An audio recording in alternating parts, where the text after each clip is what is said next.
E o número R$ 3.980,82. Guardou o número?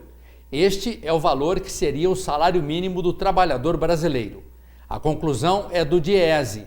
De acordo com o último levantamento do órgão, para arcar com despesas básicas como alimentação, moradia, saúde, transporte e outras, seria necessário multiplicar o salário por 4. E se o valor está bem abaixo do que deveria ser, a situação deve piorar. É que o governo federal mudou a base de cálculo do mínimo. A medida é válida a partir de 2020 e não leva mais em conta a política de aumentos reais. E na última década, quase 4 milhões de denúncias relacionadas a crimes de ódio na internet foram recebidas pela Central Nacional de Denúncias de Crimes Cibernéticos. É mais ou menos por dia 2.000 páginas com evidências de crimes, como racismo, neonazismo, intolerância religiosa, homofobia, incitação de crimes contra a vida, maus tratos a animais e pedofilia no Brasil. A gente te convida então para uma reflexão. Será que essas manifestações de ódio, que algumas pessoas já consideram um aspecto natural da nossa convivência, podem fazer mal à saúde? Confira. E já que é quinta-feira, está na hora de começar a se programar para o final de semana. Confira agora as dicas do Adriano Mizão na nossa agenda cultural.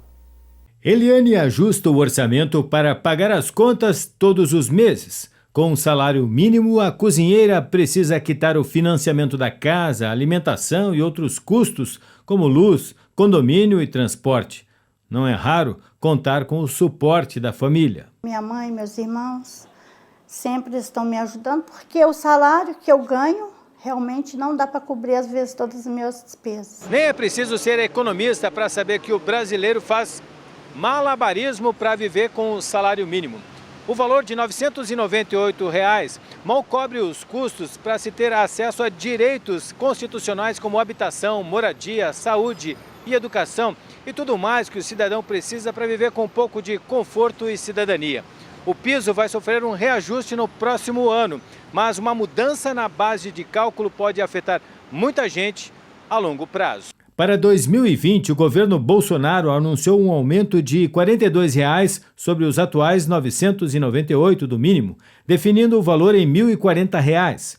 O projeto de lei de diretrizes orçamentárias, apresentado em abril pela equipe econômica e aprovado pelo Congresso em outubro, leva em conta somente a reposição da inflação, medida pelo INPC, sem aumento real, que sofre a influência da variação do PIB dos 2 últimos anos. Com a soma dos indicadores, o reajuste do mínimo em 15 anos foi de 284%. Só com a inflação, o aumento seria de 74%. O salário atualmente deveria estar em R$ 572, caso ele fosse corrigido apenas pela inflação. Como a fórmula, a sistemática de correção previa manutenção do poder de compra pela inflação e ganho real a partir da sistemática do PIB de 2 anos anteriores, o salário mínimo chegou a R$ 998 e que é um valor ainda baixo e que precisaria ter continuidade essa política de valorização do salário mínimo. Fernando lembra que o ajuste no mínimo não é uma política fácil. A decisão tem impacto fiscal nas contas do governo, na previdência pública e na capacidade de investimento do país. O governo justifica a revisão nestes fatores. O preceito constitucional diz que o salário mínimo ele deve atender às necessidades de um trabalhador não somente com alimentação, mas com moradia, saúde, educação, lazer, transporte, previdência, né? São vários quesitos que o salário mínimo deve atender, não só para esse trabalhador, mas para a sua família. Então, a partir deste preceito, o DIEESE estima que o salário mínimo hoje deveria estar em R$ 3.980. Né? Logicamente, é uma estimativa que não teríamos condições de aplicar, mas é um objetivo de longo prazo a ser alcançado. Governar é fazer escolhas, afinal, seja em casa ou na presidência da República. O salário mínimo é um trem complicado, porque se aumentar o salário mínimo, o desemprego já está total. Aí as empresas começam a mandar o povo tudo embora também. O salário mínimo não dá para nada, não dá nem para comer. Então na Santa Cruz é espada. Vão ajustar o salário deles, então, já que eles estão achando que a gente está recebendo muito, por que não ajusta o salário deles? Tá meio difícil, mas Deus ajuda a gente controlar as coisas, mas que tá difícil, tá. Eu acho assim que o mundo tinha que ser igual, né? Tinha que ser igual. Eu acho que a gente que trabalha, a gente tinha que ter mais valor.